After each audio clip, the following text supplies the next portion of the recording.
It's time for the Your Personal Bank Show with Ferenc Toth, financial literacy educator and speaker, entrepreneur, and chairman of the board of Bank Information. Take charge of your financial future with your personal bank. Now here's Ferenc Toth. Welcome to the Your Personal Bank Show. And I'm going to tell you what, I'm going to do something today that frankly I've been looking forward to doing for quite some time now. And those of you that have been listening to the show for a while know that the second show of the week, I try to step back, take a bigger picture view, current events, how they affect our money, our economy, things like that. Again, a bigger picture view. The first show of the week, I try to focus more on the personal bank concept, how to take control of your money, maximize your money growth tax-free, get with guarantees, access it for the bank line of credit, get positive arbitrage. In other words, earn interest on money that you spend, which makes this financial tool pretty much unique and super powerful. Look, if you don't really fully understand how your personal bank works, I'm going to just encourage you to contact me at yourpersonalbank.com or go to our website and listen to any of the previously recorded shows. And there's topics on each one of them. There's over a year's worth of shows there. And there's many of them that share about how the Your Personal Bank concept works. And I go into depth and detail about it. And again, you can contact me, set up a no obligation, free consultation, anything, whatever you'd like. Be happy to answer your questions, share with you how this works for you further. But again, today's really more about the bigger picture, about the economy, our money, our life, our ability to earn money, keep it, pass it on to our heirs. The thing that most of us basically want to do. And here's the thing I'm going to say. Here's going to be the topic of today's show. And I'm going to say to what it is you closet conservatives out there. I'm not one of those, obviously, but I want you to be encouraged and take heart. This is an encouragement show. This is an upbeat, uplifting show. And I haven't been so upbeat or uplifting for a number of months. It's no secret, again, if you've been listening, that I was probably at the height of my frustration towards the end of this year, in the last year, 2020, beginning of this year, with all the COVID restrictions, how the election went down, and then, the executive orders, the flurry of those from Biden. Frankly, to me, that's a dictatorship type move, not a democracy. I was highly, highly frustrated. The Georgia election, I tend to lean towards the conservative side, so it's pretty obvious. Libertarian really is my less government. So obviously I wasn't happy when the Democrats basically got control of the House, Senate, and the White House, because I just knew that would mean, more government. We're in the era of big government. I don't think anyone can argue that. And I'm not happy with. I'm a fiscal conservative. It's not happy times for me. So I was extremely agitated, frustrated, even angry at times. I even had some folks reach out to me. I have to admit, it was kind of, I appreciate it. I had to kind of step back and laugh a little bit. But, someone would say, look, you got to calm down a little bit. You're going to pop a gasket, But you got to understand, I love this country. And I believe in the opportunity that this country has given so many people for so many generations. I mean, it's been known as the land of opportunity for centuries. I've shared this story. I'm half Hungarian. My dad escaped from the Soviets. He literally risked his life to escape and come here. He could have gone anywhere in the world. He managed to get here, became a U.S. citizen, the whole thing. I'm first generation. And he did it the right way, as a true political refugee. So I think most people understand where I come from and why I love this country. My dad certainly did, and obviously he instilled a love of this country and the opportunities and the freedom that it gave him, and the ability. He instilled that in me, obviously, because most of us can go. Most of it, not all, but most of us can go back at some point in our family history, and they came to this country for one primary reason, and it was for a better life, the land of opportunity. They wanted something better for them and their families' future generations. And I've said this before. I know it's harsh. I know it's strong language, but it's true. Look, if you have family heritage like that and you want something different, you want this country to not be the land of opportunity, but become the land of well, I can't even think of the word. You know, I shared a show about this before, but it really more about the land of, being under control of the government, really being reliant on the government. Okay, if you want some security, socialism even. Okay, let's just call it what it is. The land of security. That's not what your ancestors came here for, and that's not what they wanted for you. And I've said this: you're spitting on their graves. I mean, I know it's harsh, but it's accurate. Have respect for some of our, most of our ancestors, right? Our family heritage. For me, it was more recent. It was my dad, okay? And if you talk to anyone who is an immigrant, who came here legally, went through the process, or a first-generation legal immigrant, and overwhelmingly you'll find that same appreciation of what this country and the opportunities and the freedoms it's given them. And the reason they appreciate it more than most, it's pretty obvious, is they understand what it's like to not have that. They know the difference. See, those who were born here, and this is all they've ever known, and have never really experienced an oppressive government, have never really lived under communism, socialism, dictatorships, any of those things. And I'm even talking about places like Western Europe. I know people there. I've talked to them. I've spent a lot of time there.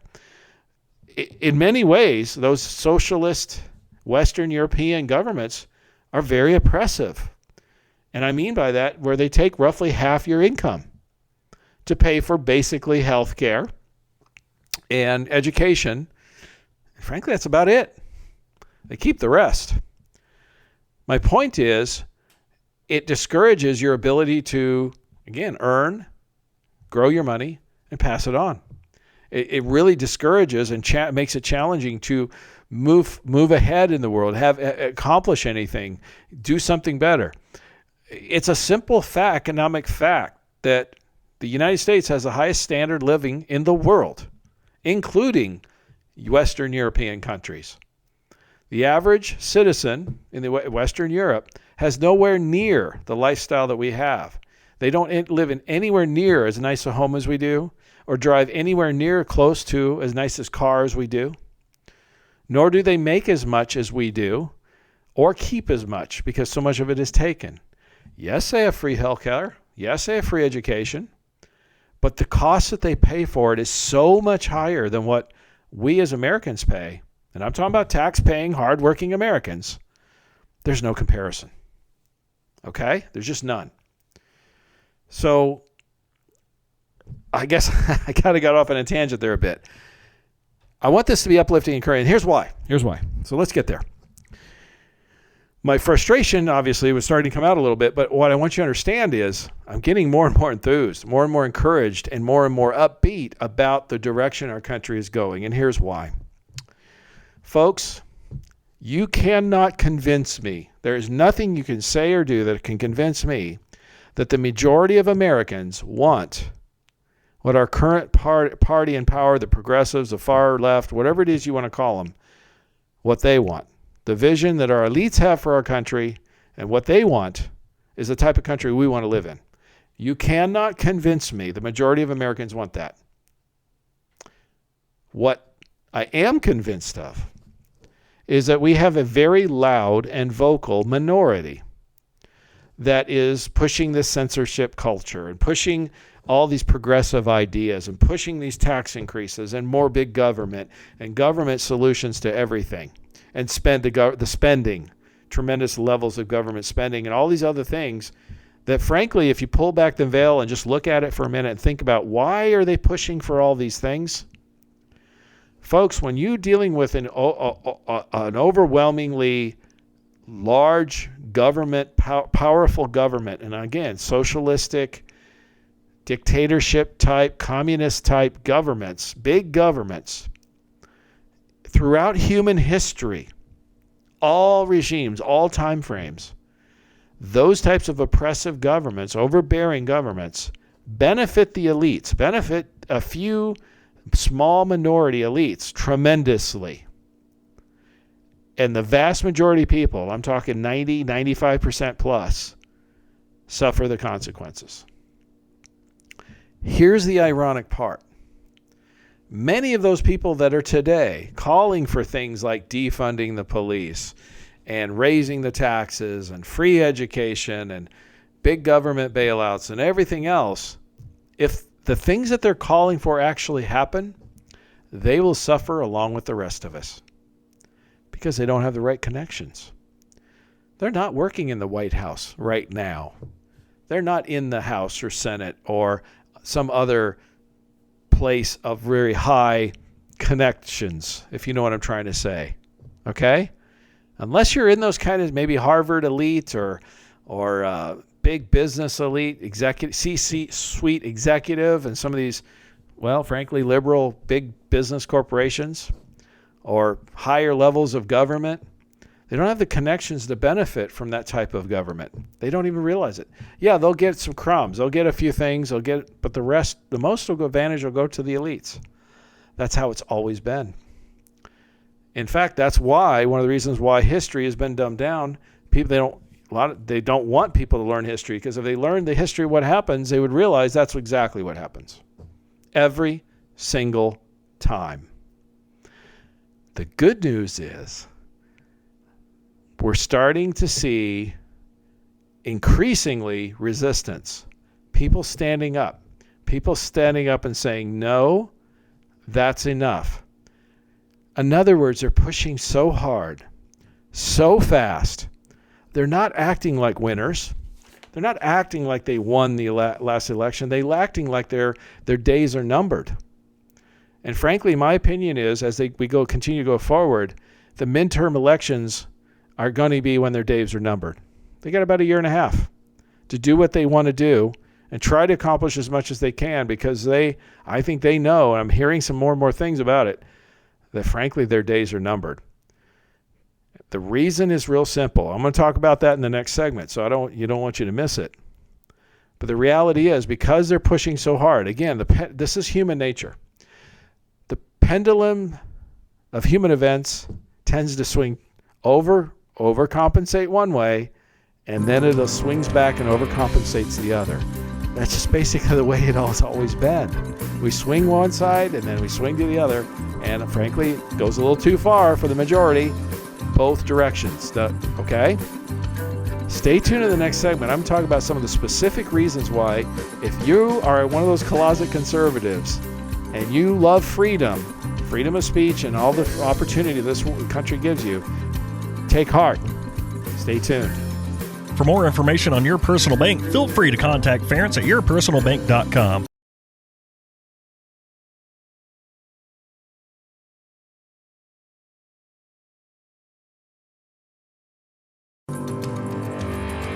Back to the Your Personal Bank Show with Ference Toth.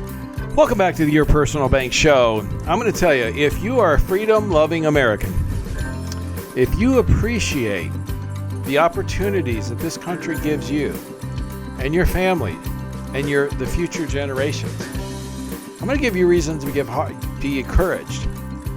I understand. I'm a libertarian. I'm a fiscal conservative. I like small government. Less is more better. I think big government is against the founding fathers. Well, I don't think so. It's a fact. The founding fathers never envisioned an overbearing bureaucratic government that we see today with the level of powers it has. Even in the Bill of Rights, it says, and it talks about in the Constitution and those documents, these enumerated rights. These are the rights that are given specifically by this Constitution to the federal government. All the others are reserved for the states and the people. So their intention was never to have a large federal government. In fact, that was one of their greatest fears. The Founding Fathers repeatedly talked about, and through their actions, think about it, they fought and won a revolution against a dictator, a king, and a dominating ruler. And so their fear, what they were against, was overwhelming, dominating government. They wanted freedom for the people. Okay? And is our country perfect? No, never has been perfect. Is there more freedom today than even when our country started? No question. There's no argument about that. No realistic, honest assessment. We've moved towards a more increasingly opportunity, freedom type of country as time has gone on. We've been known as the land of opportunity for well over 2 centuries around the world. People flock to our country still today for better opportunities for them and their families and future generations. That's why they come here. So there's no honest, intelligent argument otherwise. Now, we are at a crossroads, our country. I truly believe that. In terms of what type of society are we going to have going forward? Are we going to continue the society of opportunity, this land of opportunity where somebody wants to come from anywhere? It doesn't matter your background. Like in most parts of the world, you come from a certain class or certain social structure, that's where you stay your entire life. There's very little movement, upward or downward, frankly. You're born into it. You stay in it your entire life. And frankly, the people that live that, that's all they ever know. They accept it, and it is what it is. We're not that way. It doesn't matter what you look like, what your background is, where you came from. If you step up and accomplish great things, you can accomplish great things. And I'm not just talking about money you can accomplish success in whatever way you define success for you. I've known some very successful people that not necessarily have a lot of money. And I know this is money radio. That might be a little bit of sacrilege here. I get it. But it's true. There are people who have become very successful at what's important to them. And more so in this country than anywhere in the world.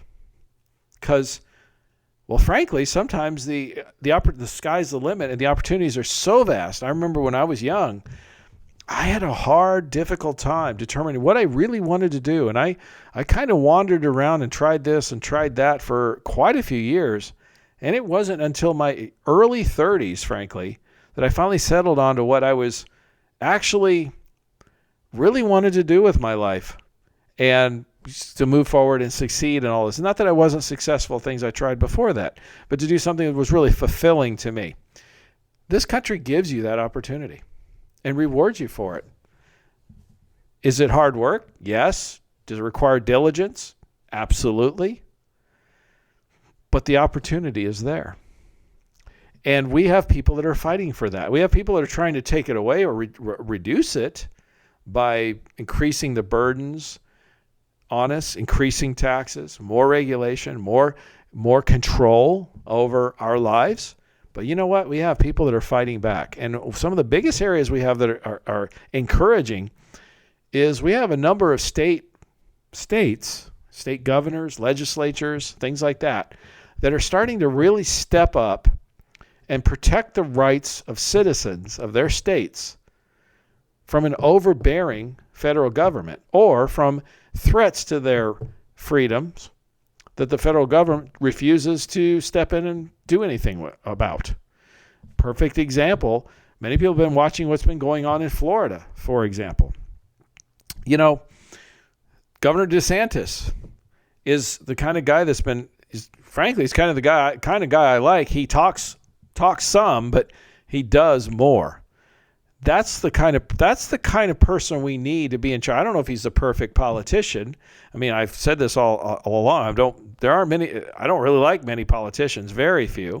I don't believe most of what they say. In fact, I always say, what you say or what you do speaks so loudly that what you say I cannot hear. And I think that's one of those things that was kind of lost in this last election.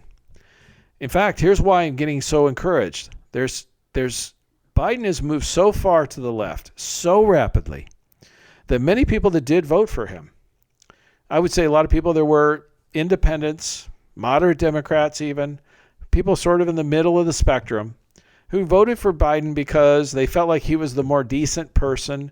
He wasn't going to be loud and brash and obnoxious like Trump was. Let's be real. His personality turned a lot of people off. It's that New York, get in your face, aggressive personality. Look, that kind of personality obviously succeeds in New York, in the rough tumble business world of New York, I'm sure. And frankly, probably the type of personality that someone may need to take on the swamp of Washington. I think some of our biggest challenges to our freedoms isn't from our elected officials, either party. It's from the unelected bureaucracy. They're some of the biggest threats to our freedoms out there. But our elected officials tend to kind of give some direction to that, or do have some impact on it. But my point is, like my own mother, and I've talked to a number of clients where I was talking to a client today where her mother, the same thing, had these discussions prior to the election, and decided they were going to vote for Biden because they just couldn't stomach Trump's personality. Frankly, they liked what he did, they just couldn't stomach it. Now, my attitude was, you didn't have to pay attention. I mean, in fact, I signed up for the Twitter just to listen to what he had to say the first month he was president, and it was so negative, honestly. After a month, I'm a big believer in what you consume, information, what you read and who you hang out with is a big part of who you are. It was just so negative, I just couldn't stomach it. So what did I do? I did the only smart thing that an intelligent human being can do when they're looking at something they don't want, that they just feel is overwhelmingly negative. I deleted the account, folks. I stopped going on Twitter. It's not that complicated, okay? And that's the part I really never understood. Why, if you don't want to listen to what he had to say, why listen? In fact, it wasn't about what he said, it's about what he did. Reducing government regulations, I believe, is one of the best things that his administration did. I wish that would continue. Hopefully it will in the future. But stay tuned in the next segment. I'm going to talk about some more specific examples of why you should be encouraged about the direction of our country going forward. So stay tuned. For more information on Your Personal Bank, feel free to contact Ference at yourpersonalbank.com.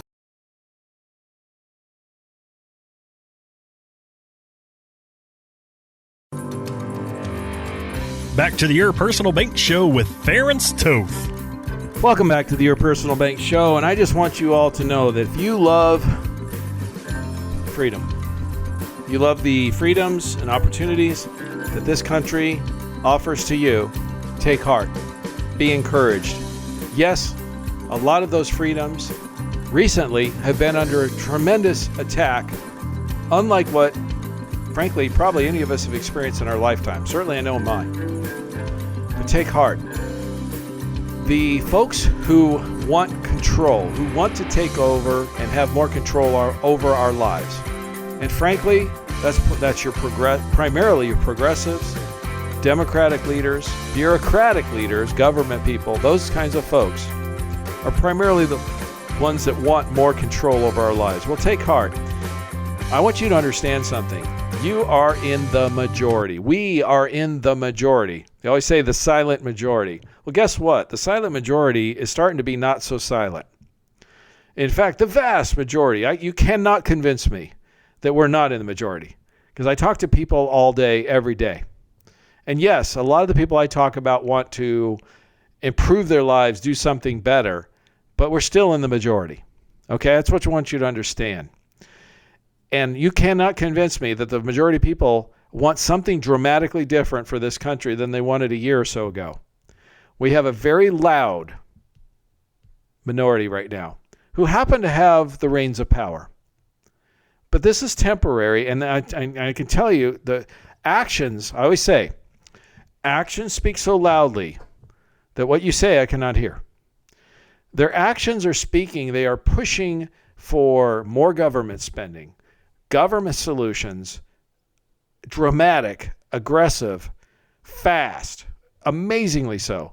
So much so, and they're doing it for a reason. They're doing it because they realize they hold the slimmest of majorities in the House, one of the slimmest majorities since World War II, something like 6 House members. That's it. 6 out of 435 is nothing. And the Senate is literally 50-50, and the only reason they have control is the vice president is the tiebreaker. The Senate could not be any closer. They have the slimmest of majorities. Here's the other thing you want to understand. I know a lot of people feel like that the results of the last election, at the very least, were highly irregular. It certainly was unusual on how the election was done. Many of the rules were changed due to COVID. That was the excuse that was used, and I call it that. It was an excuse, not really a reason. But many things changed. Many rules changed. But even with all that, the ultimate result was in 3 states, 43,000 votes separated the two candidates. A total of 33,000 votes in the 3 states. Here's the thing I want you to understand. That's how close this election was. If there were 43,000 votes less, or the other way, we would have a different president today. And so it's not like we got to convince everybody out there that changing this dramatically shift to the direction of higher taxes, bigger government, more socialism, more of all this, we don't have to convince the majority. Folks, we only need to convince like 1%. That's it. That would be a dramatic different result in the House, the Senate, and the presidency the next times around. And so examples, I was talking to a fellow potential client. She was talking about her and her mom was discussing. She's a very conservative. She was a Trump supporter. Her mom was a Democrat, and I would probably put under as a moderate Democrat who felt like Biden was the better choice, voted for him because he was more of a return to normal. And he even said himself things like, what, do I look like a radical? Yet he's governed more radical than any other president in history, certainly modern history. And so she was saying her mom is having tremendous regret. She was, oh my gosh, I had no idea he was going to do all those things. He was going to spend all that money, and how's that going to affect our grandkids and our country and all those things? I had some of those same discussions with my own mother.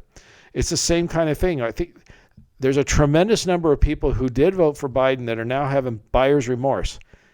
In other words, that's not what they signed on for.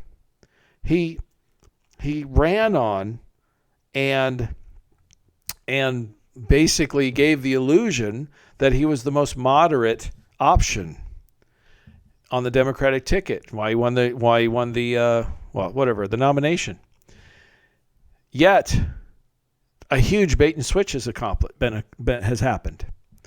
He's gone fully left, dramatically so. So the point is, the American public has been lied to.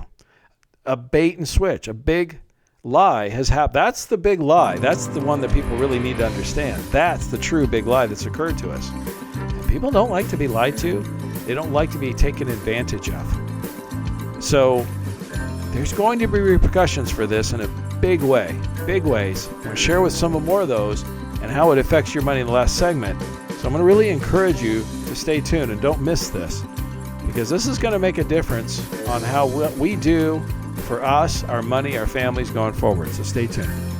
For more information on Your Personal Bank, feel free to contact Ference at yourpersonalbank.com.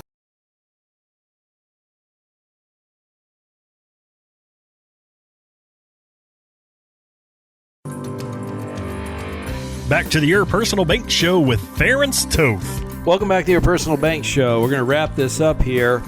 And I just want to send a message of encouragement and hope to everyone who loves this country for what it's done, the opportunities that it's given us, and the lifestyle and the type of life and society that we have had up until recently. We have been challenged, no question. But what's encouraging is it's not that the folks who are the conservatives or whatever are stepping up and saying enough's enough and challenging the current regime of bureaucrats and all that who are trying to, and the big business who are trying to take control of our lives so they can have more power. Let's be real. That's the reason behind it. Open up your eyes if you haven't figured that out yet. But it's actually coming from some strange bedfellows.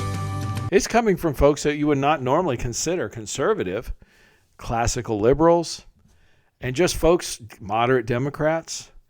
Challenges are starting to come up from people who would consider normally, like I said, not conservative. I was listening to an interview by Alan Dershowitz, certainly no conservative, certainly no Trump supporter of any kind or whatsoever, who was lambasting big business, attacks on free speech. And the government's just allowing it to happen. See, these kinds of things are waking people up. The average person who's maybe not dialed into politics is, I'm kind of a political junkie, so to speak. It's very important to me. I love history, politics, things like that, money, how it affects our lives, the economy. I think how it intertwines. And, I really pay close attention to that. I listen and read to a lot of things. I do this show, gives you reasons, things to discuss. But that's not the average person out there. The average person is just living their life, raising their family, running their business, doing their job, whatever it is they do. And you know what? What does the average person want? Which is what most all of us want. We just want to be left alone. We just want the freedom to do what we want to do. We're not hurting anybody. We don't want anybody hurting us. We don't know anybody coming into our lives and telling us what to do or making our lives more difficult or giving us onerous bureaucratic regulations. I get it. They get power. They get money. There's a bureaucratic elite or elected elite that gets benefit, power from that. But that's not what the average American wants. Nowhere close. My point is there's many of those kind of people that are stepping up and standing up and saying, you know what? Enough's enough. This has gone too far. They accepted it up to a point, and they finally just said no. And we're seeing it, like I said, from various, Tulsi Gabbard, I think's her name. She ran on the Democratic ticket. She's a I think she was a congressperson from Hawaii. My gosh, Hawaii is not conservative by any stretch. And she came out publicly more than once saying, hey, this cancel culture stuff is wrong. We should respect each other. It was a good message.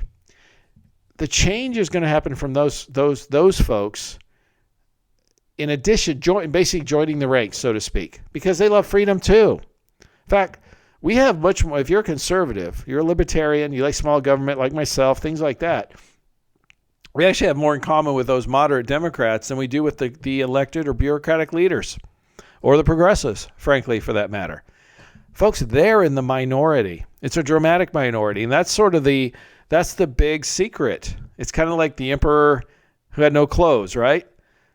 People are starting to step up and say, hey, wait a minute, this is not right. And states are stepping up and protecting their citizens and passing laws and making it harder to, easier to vote but harder to cheat and things like that. A lot of people even said, look, they're concerned about, fraudulent election stuff next go round. I'm not so concerned because, let's face it, the average average American they voted, and then they went back along with their lives, and they kind of assumed the system was secure. Well, this past election, we were woken up about how non-transparent much of the system was. Look, people are going to be paying a heck of a lot more attention the next time around. I don't think we're going to get fooled. Fool me once, shame on me. Or shame on you. Fool me twice, shame on me, right? I think we're paying attention. And I've even said, look, if you're concerned about the future of the country, this next election, for example, get involved. Make your voice heard. Help out. Volunteer. Do whatever it is you have to do to be a part of it. Volunteer to be a poll worker, a watcher, or whatever. In fact, and if you're going to be a poll watcher, if you live in a predominantly conservative district, don't be a poll watcher there. Volunteer to go to the inner city or some other place where, there's history of, let's say, rumored, wink, wink, of things not being so secure, and be a poll watcher there. You see my point. Plus states, there are more red states than blue states. Look at a map. State legislatures, by constitutional right, are the ones that have the jurisdiction to make the rules for each state. And many of them are doing that. Okay, so there's a lot of things happening. There's a lot of things. I love the Florida law that was passed recently where they are fining social media companies for if they block social media accounts or posts or whatever for politicians due to political reasons. It's like $250,000 a day fine. That's pretty significant. $250,000 a day. That's going to get people's attention. I love the fact Florida just I guess they had some kind of surplus, so they gave a bonus to all their first responders who were working through COVID. Kudos to them. And you know what? The difference between states like California and states like Texas or Florida are becoming more pronounced by the day.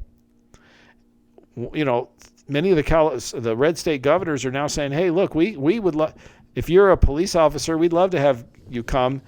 Somebody said every New York cop is going to move to Florida because they respect them. They give them a bonus, in fact. And if you were a police officer, can you blame them?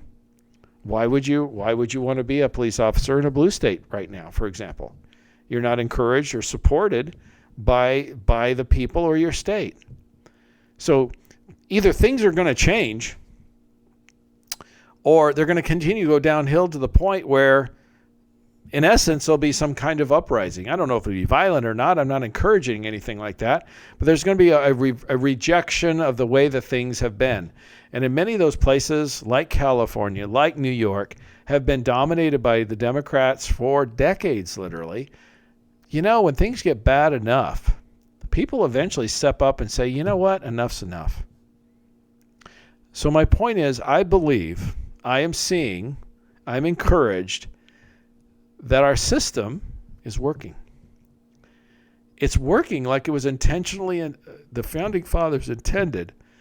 The states have most of the rights. And the states that step up and actually protect their citizens from this horse manure, as Governor DeSantis in Florida stated when they outlawed by legislate. He didn't pull a Biden and do an executive order. They passed it through a legislature and made it law that this crazy racist stuff they've been teaching in the schools is outlawed in Florida. Good for them. Teaching our kids to hate America or to be racist. And I mean, when I say racist, I mean judge somebody by the way they look. I don't care what the color is. That's racism by very basic definition. That's what it is. I mean, it was Martin Luther King who stated he dreamed of the day that a person would be judged by the content of the color, not by the color of their skin, but by the content of their character. And that is what has been taught for decades since the Civil Rights Movement. Our country went through a Civil Rights Movement, and laws were changed. And change was enacted. And was it perfect? No. Is it better? Even Barack Obama himself said in 2008 that racism had been eliminated, about 90% racism had been eliminated by that time. If you think about it, in about one generation, a tremendous amount of positive results had occurred in that arena. And we have our current group of racists who are pushing racist theory on our kids, on our country, on everybody. And racism is, simply put, it's not about a color. It's about judging somebody by the color, by the way they look. You're different than me, so I treat you differently. That's racism. That's lumping people into groups. And why are folks doing that? Well, there's a simple reason. Because they gain power or money or influence as a result. If they divide and conquer. In fact, you want to know a true secret, folks? There's one big secret I haven't heard most people talk about. Starting to hear it a little bit. People are starting to become wise to this. Many of our current leaders, many of our elected and non-elected leaders, gain power because they divide different groups against each other. They get us to fight amongst each other. And they figure, as long as we're focused on each other, that we're the enemy, that then we don't pay attention to what they're doing. And here's the reality. I, as a fiscal conservative, libertarian, small government American citizen, have more in common with a liberal Democrat than I do with most of the bureaucratic and elected leaders we have in place, certainly in our federal government today.